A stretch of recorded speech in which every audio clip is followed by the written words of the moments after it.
Ever finish up a run and feel like you did everything right, but you still bonked or cramped up or just dragged through the second half? I know I have. Chances are it's not our training that's the issue. It's our approach to hydration. Today's sponsor, Scratch Labs, have built a hydration system designed for the reality of everyday endurance running. You lose different amounts of fluid, sodium, and energy depending on the day, the course you're running, and your body. So why do you drink the same thing every time? That's why Scratch allows you to customize. They have their sports hydration mix for everyday training, which is super drinkable, very tasty.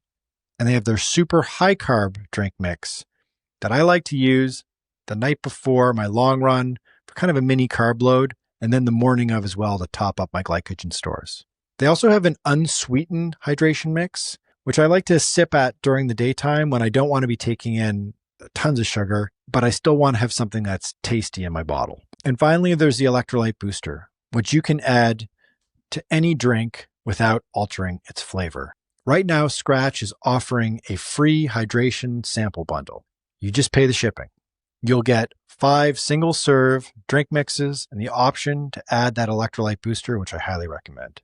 Go to scratchlabs.com and use the code Marathon Bundle. It's all one word, Marathon Bundle, to build your bundle today. We'll put a link in the show notes. We thank Scratch Labs for supporting everything we do at Marathon Handbook.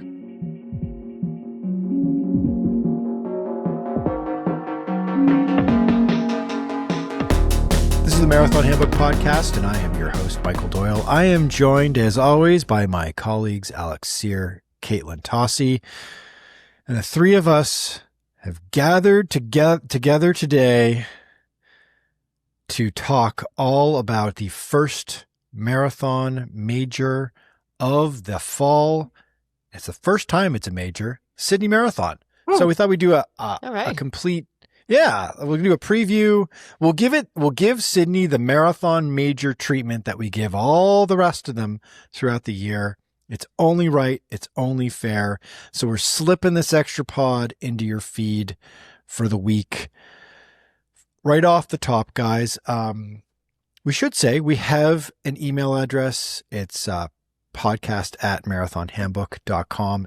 If you want to ask any questions for our fall mailbag, you want to suggest to us that we should be doing more podcasts, that we should be doing a second, a third, a fourth, a fifth podcast a week, let us know. Sounds like you want to do more podcasts, Michael. Do you miss us during the week, Michael? I just love chatting with you guys. I just love to talk about running. So another question, and this is a question I'll put to our audience. Let us know in the comments on YouTube or Spotify, and also via email. I'm going to ask the two of you, do you think we should swear in the pod? I've been thinking about this because I have to fight back swearing, and you both know that my wife hates it when I swear in the podcast, which is the real reason you don't swear. Which is the real reason. Alex has even let some slip a few times. Happens. Oh, yeah. It happens. I wonder when I'm going to have my first time. How long has it been? 42 years? 42? Yeah. Alex. Kaylin has never sworn. She's pure as the driven snow. No, it's like I wonder. I think most podcasts I listen to, the hosts swear. They just sort of talk as they would, and I sometimes self-censor, and I don't like to self-censor. So, I've just got an urge for just some creative language, but I'll put it to the audience. Are you cool with swearing or not? I do wonder if like the explicit hurts, reach in the podcasting format, but whatever. Yeah. We should feel free to be who we are. Do you guys swear when you just talk, when you talk to other civilians, you talk in your private life? What do you think? Foul language. Tossi's, Kaylin doesn't swear. I'm from Boston area. I should swear, right? When I get the Boston accent going, maybe some will slip out. No, I don't swear that much. I don't think so. No. Okay, I don't really think about it. I'll swear sometimes. I read this interesting story probably 10 years ago. I was in college, and it was about the science of swearing and how the valence or value of your swear words will diminish as you swear more. Mhm. So like, Mhm. for That makes example, sense. if you're someone who swears all the time, when you swear at someone or about something, they don't really interpret it as anything. But if you tend to be like a non-swearer or a seldom swearer and you throw an F-bomb out there, people pay attention because they know Oh, you're yes. serious. And I Oh, don't know, man. that always stuck with me. I try to be like a seldom swearer so that I can keep them as like little bullets to deploy just when I really need to. You know, Alex, I Good feel like thinking. this happened to me. Oh, sorry, guys, getting off topic. I think No, this no. happened a lot to me when I was a teacher for 19 years, right? A high school teacher. And I really got along really well with I always had like a 10th grade, 11th grade, 12th graders, big kids. Everything always went pretty swimmingly. And in those 19 years, it was like just every once in a while, something would happen. And when like strict, serious teacher Caitlin voice came out, it was like you could hear a pin drop because of exactly what you're saying. I was always like, and I am always, I think, the positive, happy-go-lucky, fun teacher, and we're having a good time and we're learning a lot. But if something were to happen and that serious side came out, it was like, wait, guys, hold on. She is serious. She means business. It was very far and few between. So yeah, I totally know what you're talking about. Mm-hmm. Yep. You set a standard for yourself, and that's Yep. what people come to expect. Mm-hmm. So later in this podcast, in the second segment, when we break down the elite fields, and I say, if Eliud Kipchoge does not win Sydney, he is vulnerable for losing GOAT status. Caitlin, you're going to get super serious on me, and you're going to be like, Michael, are you fucking kidding me? Could you imagine? Could you imagine? Oh my I'm not gosh. going to do that. I had Okay. planned. I may do that. I had planned to like throw a big F-bomb like 30 minutes from now, but now it's Now the it's moment. we already did it. The seal is broken. The explicit has been stamped onto this episode. Okay, gang, let's pivot away from this, the social science of language and move into the Sydney Marathon. So it takes place August 31st. So it's coming up this Sunday if you're local time. Local time, 6:30 a.m. is the start time. Gun time is 6:30 a.m. If you're, for us, on the other side of the world and you're running Sydney, you're one of the chosen few 35,000 or so runners that have been able to get into this race. We'll unpack like just how suddenly difficult it is to get into this race, especially since it's become a major. So it takes place local time, very early in the morning start. It's the very first major to start. It's starting in August, so it's not even technically. We're not even in the fall yet. No, guys. it's not even fall. It's summertime. And it's in the southern hemisphere as well. So it's like we're an upside down world with this event. So for all of us following along, if you're wanting to peer in on this event, it takes place 8:30ish p.m. Eastern time on Saturday night is actually when you can catch the live stream for the elite races and take in the Sydney Marathon. That is playing, from what we can tell, it looks like FlowTrack has the streaming rights in at least the United States, I believe all of North America. I'm sure it's a little bit different in Europe. And we will make sure that we have updated links in our everything you need to know about the Sydney Marathon story that we've got on our site, which we'll put in the show notes and in the description and YouTube as well.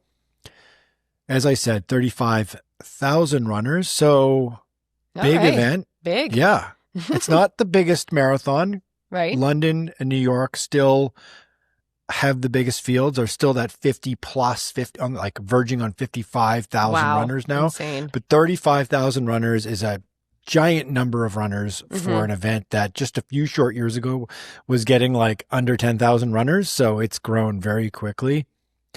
Getting in has become extremely difficult in the last few years. This race has become a very hot commodity in Australia and now globally. There is a lottery to get in. It opened in December of 2024 to get in. And you had turns out, a 10% chance of gaining entry, which isn't terrible. Better it's chance not than London. Okay, Yeah. yep, jinx. Yeah. There you go. And roughly similar to Tokyo from what I hear as well, about a Okay. 1 in 10 chance. Yeah. Okay.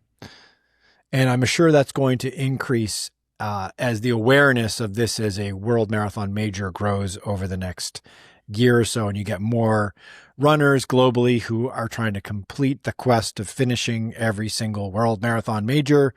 Now there are 7. There were 6 before. We will get into that. We'll get into the politics and controversy around that, whether or not we think the world marathon majors are losing their luster by continuing to add new races every few years. For the longest time, it was 5.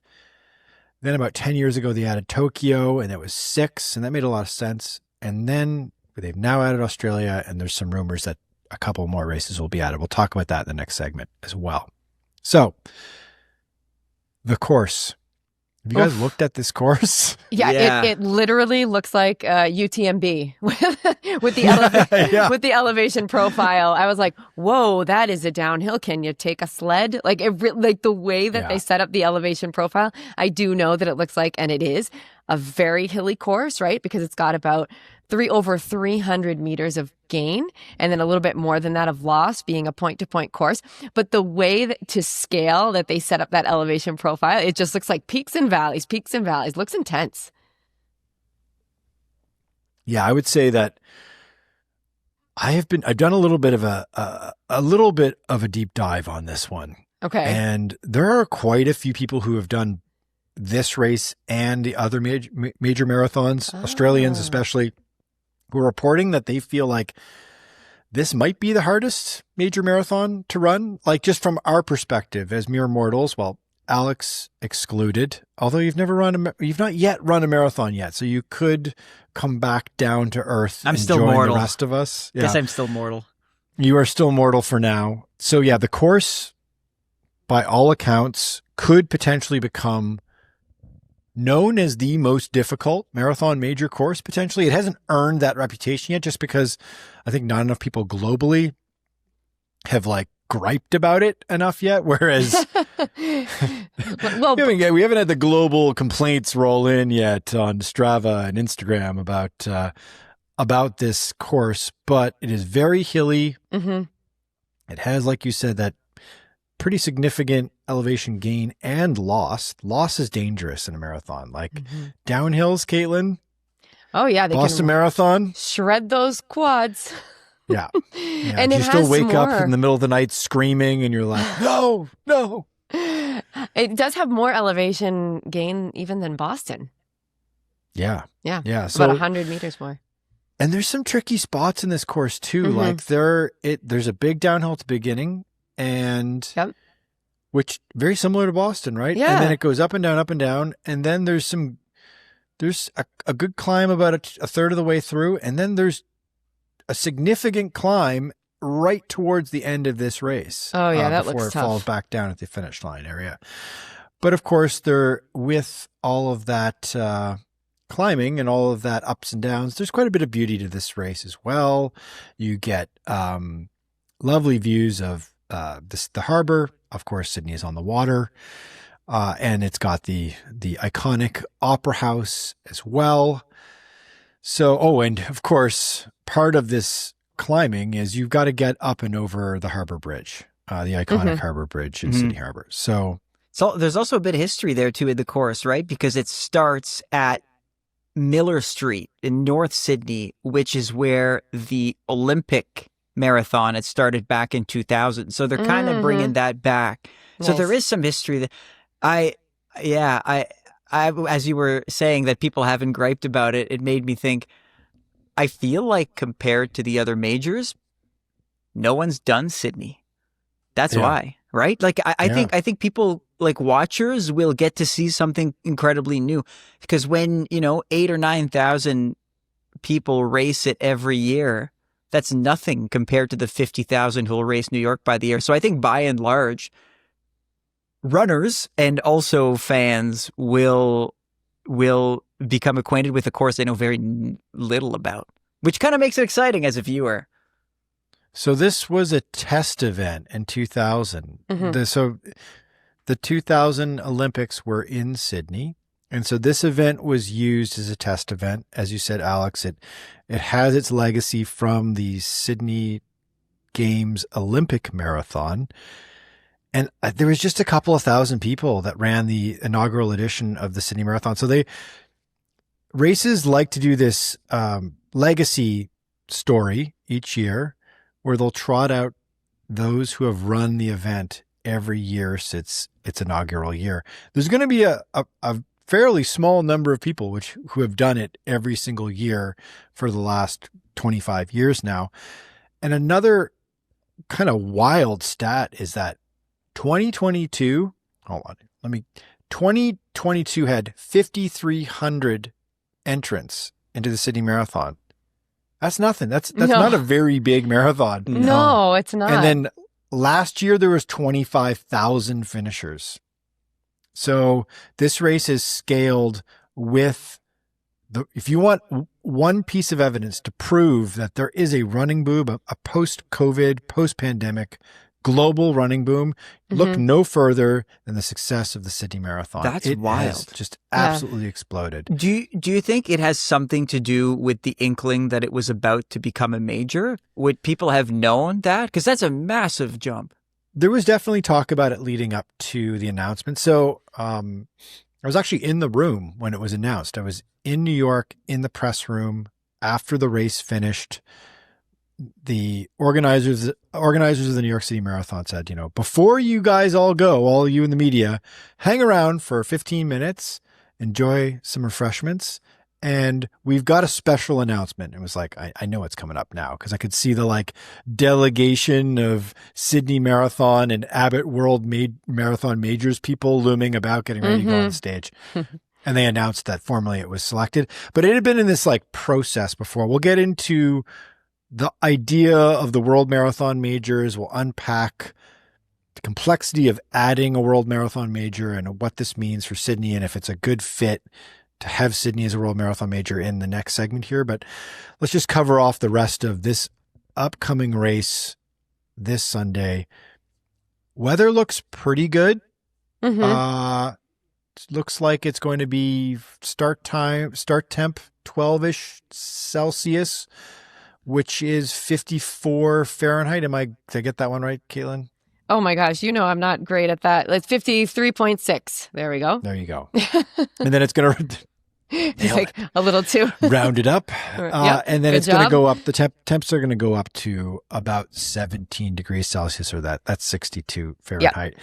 There you go. And we know that ideal marathon running conditions are in that ballpark, although probably just slightly cooler than that overall. 17 is getting on the warm side, especially if there's sun. So hopefully not, but there might be some bad days at the office. We don't know. We'll see how this goes. One of the reasons for the early start, to kind of take advantage of that cooler weather. Yeah, for sure. Have either of you been to Australia before? No, I have not. Never. Have you? Never No, have. nor have I. No, I have not either. And I'm intrigued, and I will ask you in the next segment if this race becoming a World Marathon Major puts it on your radar as a bucket list item that you want to do, but don't answer that now. Okay. And yeah, so this race has grown exponentially. It is also seen a big influx of cash. We should say they've got a big headliner coming. Two. Two big headliners coming. Eliud Kipchoge, Sifan Hassan, Olympic marathon gold medalist Sifan Hassan is also racing. And let's take a quick break. Then we'll come back in and we're going to talk about, let's get right to it, talking about Sydney as a World Marathon Major and kind of the implications of that and the frustration by some that, the World Marathon Majors just keeps adding marathons and it's like, okay, I thought I got it all done. Now I've got one more to do.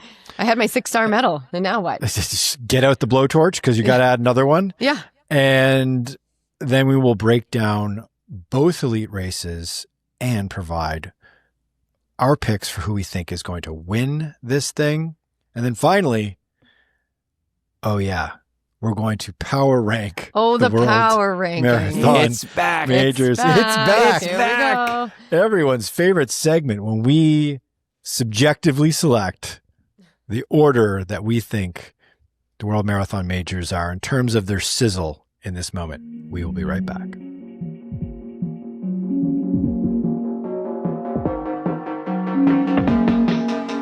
All right, we're back. The World Marathon majors. Which one of you can do it in order? The big challenge. No peeking. No Google Docs peeking. Okay. I think Alex, I you want to got give it a shot first? Go for it. I think I have it. Tokyo, Boston, London, Sydney, Berlin, Chicago, New York. Nice. Nailed it. That's it. Well done, sir. Could do that in our sleep now. Yeah, of course. Okay, so we had the 6th. We've hammered in the 7th. It is the Sydney Marathon. What's your take? I want honesty here. Do you think this is a good idea? Do you think it's a good idea making Sydney a World Marathon major? Alex Sear. It's hard to give a take right now. I'm going to go with yes, but it's a tentative yes. Okay. I think when we heard that Sydney was being added, it was like a celebration by everyone, but maybe those 6-star people who are salty about the fact that have to go there and get a 7th star or whatever. I'm not one of those people, so I don't really care about that. But I think that and I mean the majors are conscious of this. When you add something to the fold like that, yes, a part of it is celebration of your thing getting bigger, but also you're incurring a risk of diluting your product. And they've probably calculated the risk. They're probably hoping that it goes down, that it goes down well, and that the race is everything that it's cracked up to be, and Kipchoge performs and Sifan Hassan performs. They put money in it. Let's hope. But if the race is anything but excellent, I guarantee you there will be this conversation on the internet and probably on this podcast about the majors diluting themselves. And I don't want to hear, I hope that doesn't happen. I hope, but they have a huge bar to uphold for that not to happen. People will be watching and critics will be watching. And so I hope, but I think they did the right things by putting a whole lot of money up front and getting truly world-class talent, 2 of the biggest names in all of marathoning, and also some names who are not as big that we'll get into, but who could deliver incredible performances. So I think that they're taking the right steps. Let's see how it goes. Caitlin. Okay. She loves to stay. You love staying positive. I'm curious to hear your opinion. No, here. you guys know me. I do love to stay positive, and I think what Alex said is extremely important. They have to put on a top tier event. They have to get people excited about the new race and want to be there. What does that mean? Perfection. And I do know that for the marathon, they had made some tweaks to the course. That's what I had read, trying to perfect the course a little more. They know they have a really tough course with the hills, but trying to take out some of the out and backs and the sharper turns and some of the hills in strategic places to make the race more enjoyable, kind of looking at it like that more. We know it's not going to be Berlin flat ever. It's going to be a tough race, but trying to really cater to the people, to the runners, and make it as an enjoyable racing course as possible. So I feel like if the organization can back that up, if everything that people love about it, the expo can back that up, the celebration, the whole weekend can back that up, and they really put on a top tier event, I can see people getting excited about it. This 7th one, however, for another day, my question to both of you will be, what about now Cape Town? What about now? Because, okay, you're talking one more. If we're just talking one more and there are 7, maybe those 6-star runners, it's acceptable, and one more that they can fit it into their schedule. But if they continue to add, I guess what I just keep thinking about is, holy smokes, how am I going to be able to get into all of these and finish all of these in my lifetime? Is the goal, am I going to be able to take all those trips? Am I going to be able to run all those marathons? And then if the goal becomes a little too out of reach, maybe the interest will falter a little bit. I don't know if that's kind of my take on it. If there are 10, what are people going to do? Or that, I see what you're saying. It poses a problem to the major hunters, but it helps everybody else, right? Like we're talking about these low acceptance rates to marathons. Tokyo's 10%, Sydney's 10%. By that logic, you almost feel like you need to add another 2, 3, 4 marathons to the fold, as ridiculous as it sounds. Yeah, I would say it probably doesn't help this race that it's a tough course. Like I'm thinking about it in terms of the 35,000 people that are running the event, right? And I'm thinking about the legacy building. I think short term, it would have been a lot easier for an event like a Sydney to insert itself into the World Marathon Major schedule by being another PR course, another flat, fast, lightning quick course where you could position it as a world record course and attract a lot of runners around the globe to target it as a place where you come to run your personal best, a place where you come to run the Boston qualifier, that sort of thing. Because New York and Boston, speaking of which, the two really tough ones, those are courses that are challenging, but they have sort of earned the respect and earn their stripes by building that legacy of the event. And the course is part of the legacy, right? In New York, you're running the boroughs. You're getting to do something that you would never be able to get to do if it didn't have that, 50 years legacy of like being able to host that event in that city. Like you just can't shut the city down. Yeah, right. No, you just can't have it happen. Right. And Boston has got that iconic course that point to point runs in, goes through all the neighborhoods, goes through all the towns on the way in, and has, nearly 130 years of legacy behind it, right? It's like the first modern continuous marathon. Sydney doesn't have any of that, so they're going to have to build that. And that is going to be a challenge, I think, for them. I think that from a strategic standpoint, the World Marathon Majors should just pull the Band-Aid off right now and add 3 more right away. Make it 10. Big round number. Just go for it. Solid 10. Add Cape Town, add Shanghai. You're going to add a Chinese race. There's just too much money there. And then you got to add a third one, maybe a race in India. Like it depends on what your strategic vision is, right? How it is that you want to grow your brand, grow this concept of all of these races, and also how these other World Marathon Majors, which are kind of stakeholders in all this, how New York feels, how Boston feels, how Chicago feels about this. So that's what I would do. Ooh. I don't think I'd do that. I would be too nervous about dilution. Maybe it's the right call, but I would be too nervous about these races not hitting the mark. You mentioned China, you mentioned India. India, a famously hot place where the air quality isn't always good. This is my parts of China as well, right? Like parts of China too. You don't want to be running a marathon in Beijing, for example. The air quality is absolutely trash, and for the most part, and it can be cool and cold there as well, but generally not the most. I don't think like marathon personal best. I'm like, what city do I run that personal best in? Beijing is not the one on the top of my mind. Not at all. And the races, the non-majors that have managed to become well known in the world of running, that's usually their sell. We're very fast. Like the Barcelona, like Valencia. These Spanish races, right? Rotterdam's another one. Copenhagen to an extent. Prague to an extent.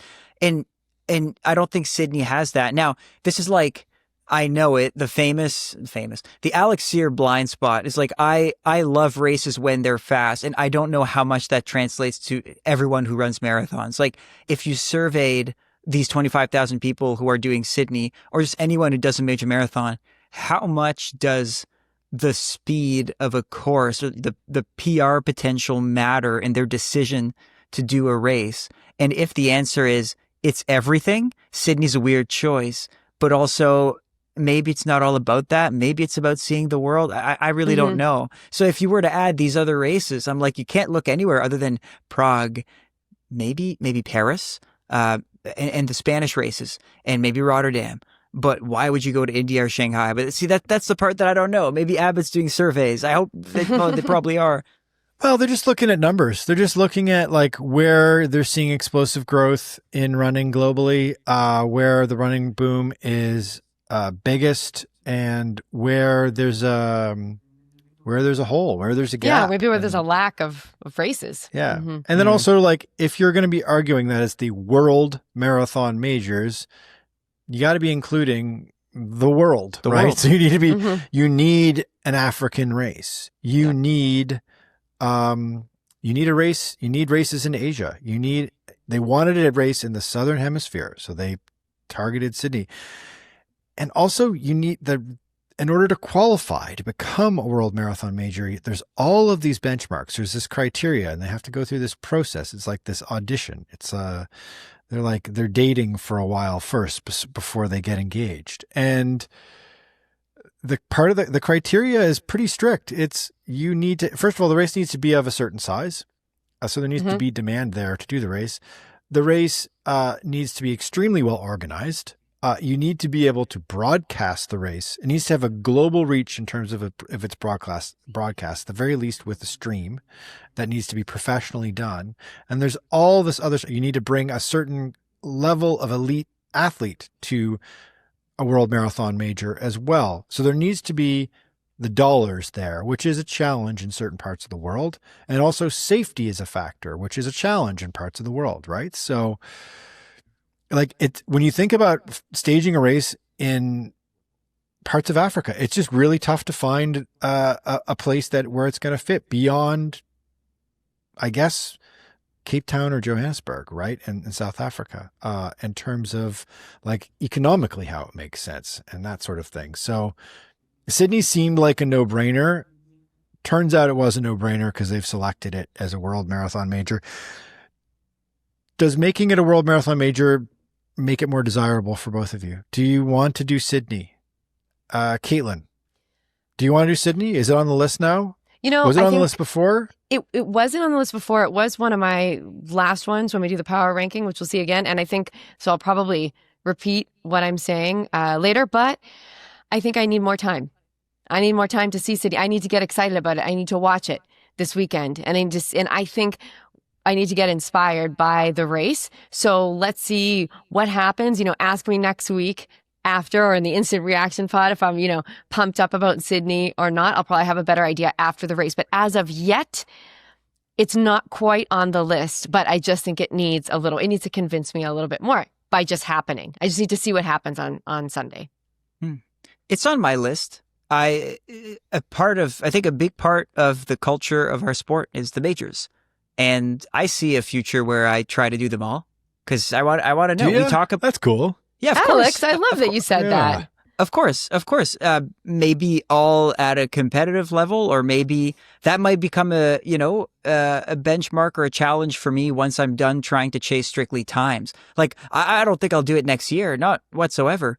But maybe in the longer term future, because this is like, we talk about the majors all the time, and I feel like, and I'm such a fan, and I watch all of them, and I comment on them. One day I want to do them. I want to know what it's like. So, and to be fair, before this, Sydney was not on my radar whatsoever. It's far more races were interesting to me. It didn't feel like I would ever get there in my lifetime. And now, I think one day I want to do it. Yeah, I think you're right. Like the more I think about this, the more, and I'm sure as this weekend evolves and we're doom scrolling on Instagram and, all of our favorite influencers in running are magically in Sydney. Imagine that. How did they end up there? And how many reels have you sent me at this point, Michael? Oh yeah, I've got a little text thread with Alex where I'm just like, and this person is there, and this person is there posting about it, and I wonder what brand brought them there, and so it's like the more of that, and that is part of the magic of the magic and commerce of the World Marathon Majors, right? Is that like when you get anointed as a World Marathon Major, suddenly there's a lot more money injected into the entire event, and suddenly you've got yourself dozens of running influencers getting flown there by a bunch of different brands that want to make sure their influence and their impact is felt at one of the world marathon majors. So when you can build up this like commercial ecosystem and this hype machine around Sydney, which I'm not complaining about. I'm not being cynical about it. I actually think it's a good thing. I'm more of that in running is good. That's why I said like do 10 events. Like, let's go. Let's like tear the Band-Aid off. Let's make this happen, build up and then like hold at 10, just make it truly global, add all the different events on the global calendar around the world each year, and then really focus on making those 10 events great. Although I think that some of the, what I would call, we've talked about this before, kind of the tier 2 global events that I don't think are in any way second rate, but they just aren't majors. Mm-hmm. You've mentioned them, Alex. Paris, Rotterdam, Amsterdam is one of them. Toronto Waterfront Marathon as well, one of our hometown race, Alex, which is a fantastic event. Mm-hmm. It's worth traveling to if you're anywhere around the world. I always support that race because it's a world-class event. Other events like that are Valencia, a great example. Mm-hmm. Paris, an amazing event, a huge event. It should be a world marathon major. You feel badly for them that they're kind of left out because of geography politics right now, but they're good events. Anyway, question I want to ask you two as well, like putting you on the spot left and right in this episode here. Love it. It's just like no prep for any of these questions. Right. But something that dawned on me is, critical thinking. We evaluate everything these days. We don't tend to evaluate what constitutes a successful event, like a running event. You don't think of like, and so we're going to do it. We'll do it when we do a reaction podcast after the event happens, but we'll do it right now. We'll set up the stage. We'll set the table for this. What do you think constitutes a successful Sydney Marathon? Like, what's it going to look like? What's a success? And what's like maybe if these things don't happen is not a success? Like, how do we define if Sydney is a successful marathon major on this on Sunday? Number one, the logistics and the organization have to be on point. Everything has to be on point. There can't be any mistakes or slip ups with the logistics and how people are getting from place to place and just things to move, because you want the runner to have a great pre-race or post-race experience also. I mean, we can think about the things during the race, like the route. It's going to be amazing. I mean, all of the landmarks that you're going to go by, it's on the wall. It's going to be a very cool way to see the city. And I think that they have that going for them. But my number one thing when thinking about a race is that almost you don't even notice, you don't realize what's going on behind the scenes because everything is just running so smoothly. So I think that's something that with this now big influx of people, they have to have under control. Oh my God. And the standard is going to be so much higher. So do you guys remember in 2024 when this city bus almost drove into the Boston Marathon 5K? Yes. There was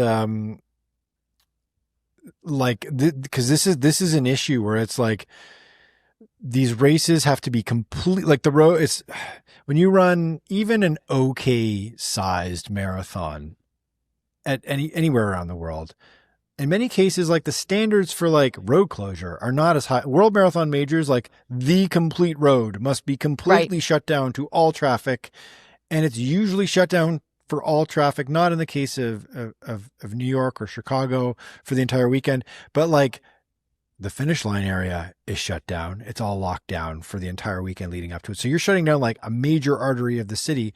And if that does not happen, you have the potential for a total disaster to take place. Yeah. And I think so this was during the 5K, not the marathon, to be fair, but still same deal, same weekend. These runners were running at like 13-minute pace. And so, there's not much time to get out of the way. And someone took a wrong turn. A bus got onto the course. We avoided disaster. No one got hit. I think that maybe the bus driver caught it just in time, or anyway. It's like, wait a minute, what am I doing here? Yeah. Yes, There's no traffic. Yeah. Now, I'm bringing this up because I think that we explained that away pretty quickly because it was a mistake, and it's Boston. And I mean, Boston's legacy, one of you mentioned it earlier, is so strong that we can brush off these things as like complete and weird flukes. If something like that were to happen in Sydney, it would be the story of the weekend. That's like the thing that they're brushing up against. Is, you're right, Caitlin, the logistics have to be perfect. And yeah, to me, there needs to be that, and we need to know about the race. That's the other part for me, is the media side of it. Speaking for the Western world, we're not going to see, like, it's going to be hard to see much of it. This is happening the world over, and whether or not any of us on this side of the world get to see what's going on will depend on how robust their media efforts are. Mm-hmm. So world major now, you would expect that you'll see it everywhere, but I'm talking, we need good streams, not a stream that cuts all the time. For those who want to pay for the stream and catch it, it needs to be good. Need a good broadcast. People need to know what they're talking about. There's nothing that turns viewers off more than someone who calls the marathon the tournament weekend or whatever. These people need to be learned. They need to know what's going on. It's so important. The socials need to be on point. The live updates need to be truly live. The app needs to be there. All of these tiny little things, we've come to expect them out of Boston and New York and these marathons that are closer to home on the Western world. Same within London, same with everywhere now. Tokyo has a bit of an issue with that, or at least maybe it's just, it takes a long time for it to come to us. The broadcast is not that good. And to me, it hurts the marketing of Tokyo. People from, again, the Western part of the world don't know much about the Tokyo Marathon because there's a translation issue almost. We're not quite getting all the details that we would for Boston. Sydney has to make sure that is smooth. To me, logistics and media. You should have called us. Yeah, we'll be there. There you go. We'd be there. We'll broadcast for you. I mean, we did a live watch along show for Tokyo this year, and we stumbled upon something because the Tokyo broadcast itself, for at least the United States and Canada and other parts of the Western world, was terrible. Yeah, absolutely it was terrible. Going in and out the whole time. Yeah, kept cutting out. Yeah, it was a total ripoff for people who paid for paid for the stream, paid to access the stream. You had no idea what was going on. And yeah, there needs to be a gap closed there for sure. And hopefully that's the case this weekend for Sydney. Yeah, as you both said, I think the nightmare scenario, of course, not to kind of like obsess over the negative here, but the nightmare scenario would be one of the things I always do when a major marathon or a major running event takes place is I always check mainstream media, and I always see if there's any sort of percolating up to the mainstream for that weekend. Sadly, there seldom is. If it's just runner X runs 2:05, whatever, and runner Y runs 2:19 or 2:21 to win these races, and everything else goes smoothly, it's not going to be it's not in the ESPN app as a headline. It's not in the New York Times. It's not The Athletic doesn't cover it. It does not find its way outside of the niche of running nerddom. It doesn't leave our domain, guys. And we want it to leave our domain. We want the outsiders to know about what we're doing and what we're obsessing over. We don't want it happening in a negative sense. We don't want some sort of punny play on words headline that pokes fun at Sydney for sending the women's elite field in the wrong direction in the marathon or something like that, right? Like, you just don't want that to happen, right? So hopefully that does not happen. I would say a success would be cool if Kipchoge won. We'll get into that in a minute. Yeah. Yes. We'll get into that in a minute. Amazing. It'd be exciting if Sifan Hassan finds herself in a elbowy battle and once again finishing. So we got some good social media video visuals. I think it will be great if the race is by all accounts super pro and flows really nicely and they get a good day and people are super happy and it's a good, solid quality experience, which by all accounts sounds like it could be that. It sounds like, it sounds like they've got a very professional organization and we wish the best to them. So I'd say that's kind of like for a world marathon major, that's necessary. That's not exceptional. It's not extra. It's not a bonus. Yeah. Not extra. I want to see, I don't know what it is yet, but I want to see some extra from Sydney. Okay. Let's take one last break and then we'll get into, speaking of the GOATs, let's talk Sifan Hassan. Let's talk Mr. Eliud Kipchoge, Lord Kipchoge, and whether or not this guy, whether he's still got it, whether the Masters runner can win at 40 years old. Be right back.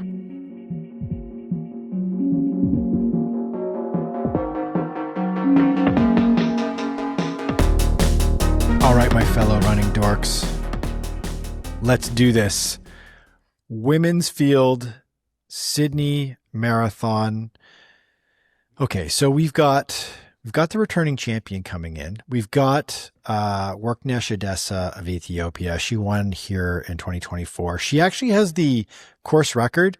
So the course record is kind of dusty, 2:21:41. Yeah. But that also kind of indicates maybe this course is really hard. Looks hard. Yeah, exactly. There's no way someone doesn't beat that this year. No way. You said 0%. 0%. Okay. Unfortunately for our girl Worknesh, she's got her work cut out for her. Oh boy. But she's never heard that one before. Mm-hmm. Because someone by the name of Sifan Hassan is rolling into town. Nice. The Olympic marathon champion, the third, technically. Mm-hmm. Yeah. Asterisk. Third for now, maybe second fastest marathoner in history on the women's side. She's run 2:13:44.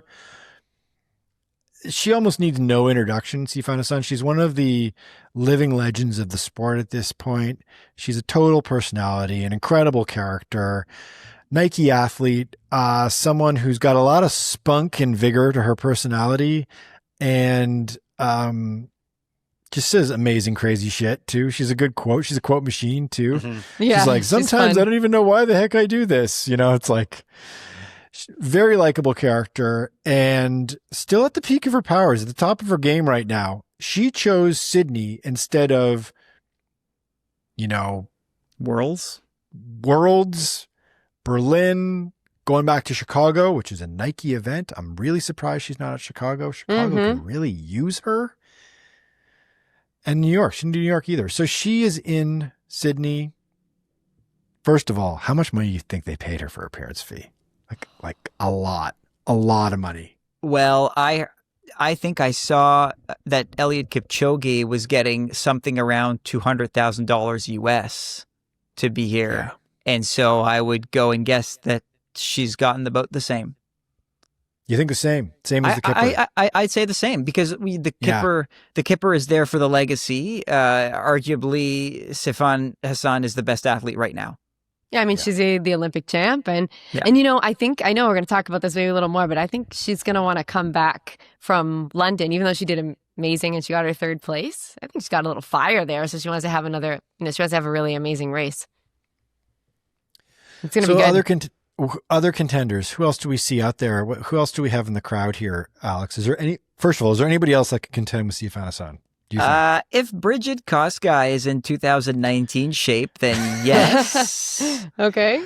So what year is it again? If 2:14:04, if you recall, she was the athlete to break Paula Radcliffe's once thought to be untouchable women's marathon record and was the first to really send that record into another zone. And after her, we had Tigges Desefa and then most recently, controversially, Ruth Chepengedich. But in 2019, Kosgei was widely seen as the best female marathoner of all time. And now she hasn't really put something like that together since then. So we're 6 years removed.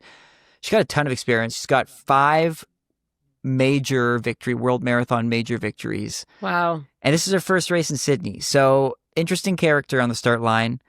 We also have like a few characters who, if Hassan is not on her A game, we could see them potentially challenge for the win. There's Messeret Belete, who won the Amsterdam Marathon, and then Ashere Bekere, are both Ethiopian athletes. She won in Berlin in 2019. So both of them have run just around 2:18, with Bekere going 2:17 high. So this is why I'm saying that 2:21 will certainly be beat. Probably by Hassan, let's be honest. But even if she had an off day, I'd say that any of those athletes could give that record a go and send it under the 2:20 mark. Yeah, I'd be really curious to see what they pace this race out in, how they approach this thing. I mean, certainly they're going to be pacing sub 2:20 pace, but if you've got somebody like Hassan who's run under 2:14, she's run 2:13.44. Definitely not a course for running that fast. Right. Probably not even 2:15 or even 2:16 or quite frankly 2:17. But is it a race where you could see it being super competitive and then a 2:18 or a 2:19? Maybe. There's 6 athletes that have run under 2:20 on paper that have entered in the field. Although, as you've noted, Alex, a couple of these personal bests are getting a little long on the tooth here. Mm-hmm. I think it's safe to say Sifan Hassan is far and away the favorite, and I won't spoil your picks for who's going to win here. But I don't imagine anyone's disagreeing with me when I say it would be a huge shock if she didn't win. I'll let this marinate for you, and we'll get to our picks at the very end after we sum up the men's field. But if you were to pick Sifan Hassan or the field, who would you choose? I'll get your answers after we talk about the men's field. So let's pivot into the men's field here. Okay. Interesting scenario in the men's field. First things first, I will touch upon the men's record, which is a complicated situation. The men's course record, 2:06.18. Again, signaling this is a tough course. Of course, this was not a marathon major last year. It did not have the quality of elite fields in previous years that we're seeing this year. So, TBD on what this year's race is gonna bear for us. But that 2:06.18 course record, which was also set last year, was set by Bremen Kipchoge, a Kenyan athlete, who has since popped for doping. Mm-hmm. Oh. Yep. So that course record might be null and void. We don't know. It's still kind of in this gray area. It's very similar, but obviously the women's world record scenario is a much darker cloud hanging over the sport than Mr. Kipchoge's course record in Sydney is. But by all intents and purposes, this year's performance will produce a men's course record, even if it doesn't touch 2:06, because I think this record is null and void, or will be null and void when it's all said and done. But let's get a snapshot of the men's side here. I think the number one storyline is The Kipper. Eliud Kipchoge. Oh, it's definitely the Kipper. Yeah. The GOAT is back. He is 40 years young. He is coming off I would say a solid London marathon performance this spring. Yeah. Where it's like the old guy's still kind of got it. He ain't dead yet. Like he ended up running. He was in the mix in London up until that massive surge at about 30K from Sebastian Sawe, who ended up winning the London Marathon and blew the field wide open at that point. So Kipchoge was not the only one that fell behind a little bit, and actually ran really well in the second half to, I believe, finish in 6th place. I'm just going off the top of my head here, guys. Mm-hmm. Yep. Sixth place, 2:05.25. It's a solid time. Yeah. So the big question is, does he still have it in him to win a world marathon major? Who else are we seeing in the field? Alex, who are some other contenders? And should we consider them as the front runners, or should we be considering Eliud Kipchoge as the number one guy? I think there's a case to be made that the front runner is not Eliud Kipchoge, but Birhanu Legesse from Ethiopia, who is the 9th fastest man in history with the best time of 2:02:48. Now, granted, the Kipper is the 2nd fastest man in history, but Legesse has had better years recently. So I think he's probably the other hot ticket here. I would say he's probably currently your favorite. I would even say he's your favorite.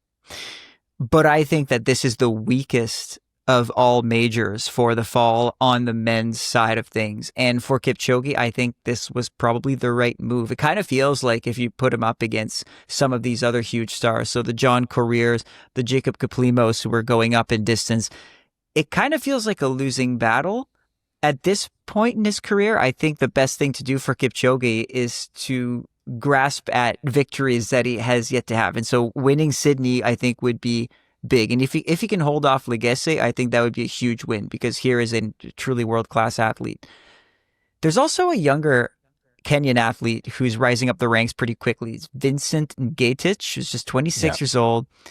He was 3rd behind Kipchoge, actually, at the 2023 Berlin Marathon. You can just expect that he's getting better. And then here's one for the NCAA fans. Okay. Edward Cheserek. King Ches. Who's got a crazy... So he was like maybe the most dominant NCAA distance runner, male distance runner in history, potentially. He had 17 titles with the Oregon Ducks, was a baller of a racer, always found ways to win on the track, on the cross-country course. He's been in and out of the marathon scene. He's got a best of 2:05:24 from Valencia. There's kind of a feeling around him that we still haven't seen the best of him because he's been such a dominant racer. And so I don't know. I'm excited to see what the next chapter for Ches is. So, yeah, but I don't think this is as deep a field as the men's fields that we're seeing in New York. Not yet. Or Chicago. Not yet. Exactly. Yeah. And so I think it's kind of the perfect race for the Kipper, actually. And I would love to see him win another major. Oh, me too. I would mention also Dewat Waldi of Ethiopia. He's run under 2:04. He's a 2:03:48 runner, and he's won a couple of tough races. He won the Zemen Marathon in China this year, set the course record there. So, but I'd say Vincent Ngetich is also definitely somebody to watch here. I'll put you guys in the spot again here. Do you think the race organizers kind of produced a soft field so that Eliud Kipchoge had a really good chance of winning this one? Oh, that's so interesting. I don't know. I thought you were going to frame that differently, because I think they would want to have maybe an extremely deep field and very competitive race just to kind of bring up the prestige of the Sydney Marathon from the get-go, and maybe that they weren't able to get more than a handful of very, very fast. I'm not sure. That's a really good question. Yeah, I don't think they did, because I don't think that's a wise move, because what if Kipper has a bad day? Right. Then it's kind of a nothing race. Mm-hmm. Yeah, I just think they struggled. I think, Caitlin, you're right. Like, it's just they couldn't have a deep field yet. They're contending with the 3 fall races and the World Championships this year. Probably was really tough to drag athletes to Sydney unless they had a huge, huge prize purse for them. And I mean, they can't have had a huge prize purse for everyone. And also, I'll correct myself before Abbott comes after me. I was looking at my notes and saw $200,000 appearance fee for Eliud Kipchoge. That was for the London Marathon, not here. So the amount of money that he's received, and also that Sifan Hassan have received to go to Sydney and not do any of the other majors or worlds, is still unknown. But I assume that it's massive. Mm-hmm. I would say it's comparable to that. I would say it's, definitely 6 figures. I don't think the Kipper answers the phone unless there's, 6 numbers to his appearance fee as a starting fee. I would have expected actually that it would have been higher. I would even imagine that perhaps the truth of the matter is, and there hasn't, I don't think, been any reporting done on this. Again, wouldn't it be nice if there were? I don't wonder if maybe Kipchoge and Sifan cost a lot of money. They're both members of the NN running team. They both have the same agents at work here. I wonder if like maybe they cost a lot of money to the Sydney Marathon for the overall, like the way races build out their elite field is they have a pool of cash. Usually it comes from one of the major sponsors. Usually the title sponsor will give you a certain amount of money and say, this is the amount of money that we're going to allocate for the elite fields. Do what you will with it. And then it's kind of like building a team, a sports team in a salary cap situation, you know? Mm-hmm. You're capped out at a certain amount of money. To sign the Kipper, you need X amount of money. To sign Sifan Hassan, you need Y amount of money. And then you've got to figure out the rest of the field with the remaining amount. And I don't think it was probably very much left over. Maybe so. Yeah, it could be. Yeah. Okay. Do you guys think Eliud Kipchoge can win this race? Let's do our predictions. We'll start with the men's side first because we're deep in the weeds with it right now. Who do you think wins the Sydney Marathon? Alex. I'm going to be the villain, and I'm actually not going to pick Kipchoge. I don't think that he's the favorite. I want him to win. My heart says Kipchoge. My head says Berhanu Legesse. He's done more for me lately, and if I had to put money on it, that's where I would put my money.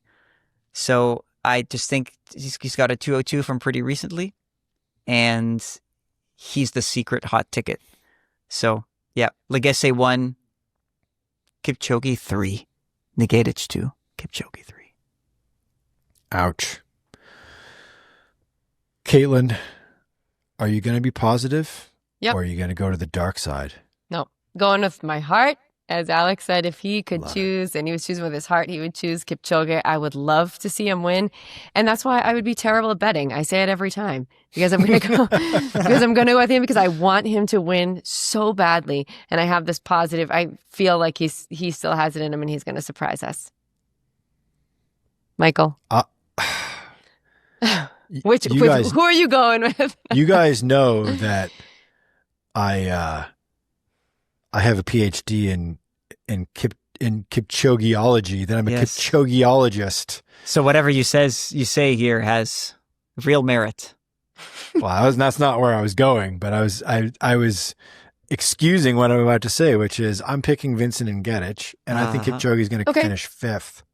Oof. Okay. I think Kipchoge is going to struggle. I think that Kipchoge has a bad track record on hilly courses.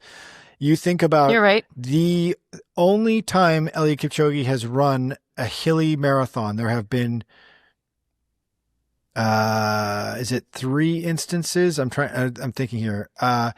Paris Marathon, Olympic Marathon, Boston Marathon. And actually, no, there is no third one. The third one I was thinking that he hasn't done is New York. And he is tactically avoided running the New York City Marathon. The question is, will he ever run the New York City Marathon? But that's a podcast for the New York City Marathon preview pod. We'll deal with that in November. He's not been great in those hilly situations. Now, in fairness to the Kipper, that's only a sample size of 2.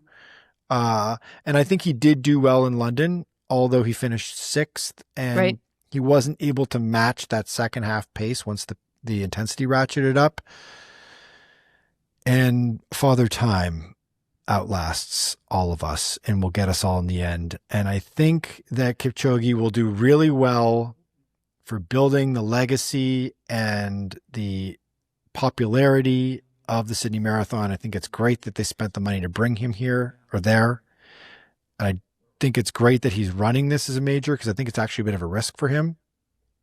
And I think his legacy is secure. I think Eliud Kipchoge is the GOAT. There's no way around it. There's just the length, the breadth, the accomplishments of that resume. He is definitely the marathon GOAT for sure. And it's going to take a hell of a resume for anyone to top him. It's going to take, I think we're at least a generation away from the next conversation about that. He is the Michael Jordan of long distance running. But I think today will be Vincent and Gedich's day. That's my pick. Okay, so women's side. Question I will ask you both is, one, who do you think is going to win? And two, if I say Sifan Hassan or the field, what do you select? Alex? Sifan Hassan, I'm pretty bullish on her. She, again, it's in the last years. What's she done in the last year? She's the reigning Olympic champion. Same deal here. There's no Tigges Sefa in the field. I think the only person who I think would be her very serious competitor, maybe other than Perez Jepchirchir, is Tigges Sefa. And without Jepchirchir and without a Sefa, and of course we're omitting Chepngetich in this conversation, Hassan is the woman to beat, and I don't think she will be beat. I don't really have much to add to that. That's everything that I would say as well. I'm with Alex. Alex, we're on the same page here. Hey. Yeah, because I guess I would say, looking at the times, the only thing that I would say is, okay, well, Bridget Kosgei has a really fast time, but as you guys are mentioning, it's from a long time ago. So I don't think, if she's not in that kind of shape, we know that Sifan Hassan is, because she's given us fast times very recently. So I think that she is the one to go with for Sydney. And I also think that you think about that Paris Olympic marathon race that she ran, all that junk in her legs because she had done all those other events leading up to it. It seemed like kind of impossible what she did. And that was a hilly, demanding course and a championship style race. So no pacers to kind of hold things back and keep things consistent. And she just rallied and rallied. She kept yo-yoing back and forth. Now, all that said, she ran London this year and she didn't do very well, right? So that is something to keep in mind. But London is a while ago and she's a gamer. And I think she's just so much better than everybody else in the field that I will take her. And I would also take her over the field as well. If I were if I were a betting man, I would take her over the field as the big bet. I also think, and I will say this in closing on this one here, I think Sydney missed, I don't know, easy to spend other people's money, right? Right. But I think Sydney missed a really great opportunity to get the band back together again and build on a great rivalry. I would have loved to have seen Tigges Sefa in this field against Sifan Hassan, like the Olympic rematch. Completely. Yeah. Do we know Tigges Sefa's fall schedule? I'm off the top of my head here. I haven't seen anything. I don't off the top of my head either. You would assume she would be running Berlin. She was not in the Chicago announcement. She's not in the New York. She could be doing the World Championships. I don't know. Worlds or Berlin. Worlds, Berlin, or injury, honestly. Yeah, that's the three options. Or Valencia, maybe. Possibly. Yep. Not a whole lot of options left for Valencia, but that's another podcast for another day. All right, gang. The first fall marathon major of 2025. The preview pod's in the books.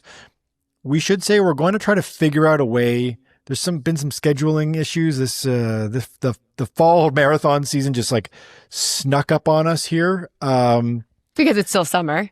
Because it's still summertime. And at least for us it is. Right. And apologies to our Australian and New Zealand listeners and anyone in the Southern Hemisphere. But yeah, we're going to try to figure out a way to do a instant reaction podcast that may not be so instant, but we're going to cobble together a team to chat all about everything we see, because there are some really incredible storylines here. Like what's Kipchoge going to do? How's Sifan going to do? What's this event going to look like? How is it going to feel? What's the broadcast, the live stream going to look like? There's a lot of big question marks. So we will figure out how to push that pod out there. It might come a little later than normally. Like we're right on it and we're like literally the race is wrapping up and the three of us are in the MH studio hitting the record button. It may not be that tight this time around, but we'll definitely deliver our thoughts to your ears and your eyes as soon as we possibly can.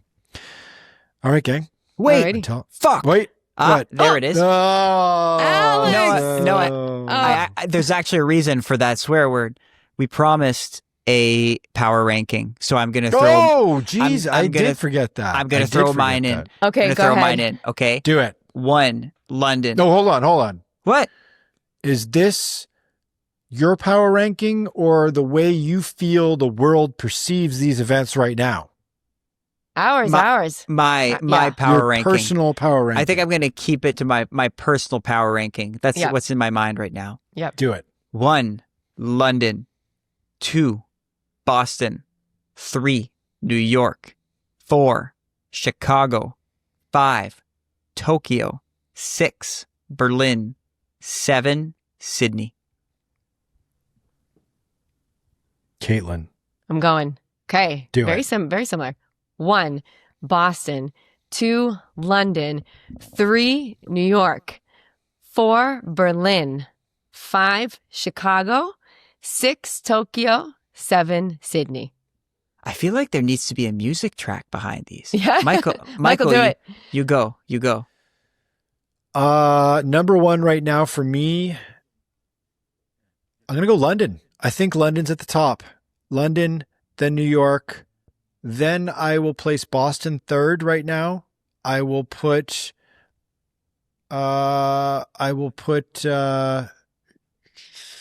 Chicago close to Berlin fourth. Then I'm going to go Sydney, then Tokyo last. I think Sydney's getting a little sizzle, a little buzz. Okay. Wow. Okay. I like that they brought Kipchoge in. I think there's a lot of intrigue around this race. Tokyo, unfortunately, I mean, Tokyo's it's picking from your children. I think the big question mark, the big issue is like Chicago with that scandal with the world record with Ruth Chepngetich, to me is hurting that. That event was on such a high, and is now being deflated by that. Mm-hmm. But this is a highly subjective way to evaluate this stuff, because like we could see this from a lot of different angles. We could see this from the angle of like, as fans of the sport, as we're talking about right now with the elite end of things. We could see it as runners ourselves, whether we want to do what order of like power ranking do we want to do That's these how events. I look at it. Yeah. Yeah. Mm-hmm. What That's do I sort want of to do? how I'm looking at it as Yeah. well. That's the overriding factor for me. Yep. I'd say that's why London and New York and Boston are sort of crowding the top. Yeah. Because there's just overall sizzle for being a runner. How it attracts me. Good call, Sear. And Thank you, nice Alex. to tuck in the second fuck of the pod. That's good. As I That's said, good. you got to save it for important parts and events. Okay. So again, as we said off the top, podcast@marathonhandbook.com. Let us know if you think we should swear. Let us know your power rankings. Let us know what you think the order of desirability is for the World Marathon Majors for you. And let us know what other races that aren't World Marathon Majors should be included as a World Marathon Major. Love to hear that as well. And any training questions, thoughts, questions, comments about what we do here at Marathon Handbook, by all means, let us know. Subscribe to the newsletter. If you want to make sure you get that instant reaction podcast, if you want to make sure you know what our upcoming podcasts and videos are, because we push all that stuff out there every single damn day of the week. Yes. And you can watch us on YouTube. You can watch us on Spotify. You can get us wherever the heck you get your podcasts. All right, gang. We will, I was going to say we'll see you down under, but we're not. We'll see you next week. We'll talk after the race down under. All righty. There you go. Till next time. Thanks. Bye.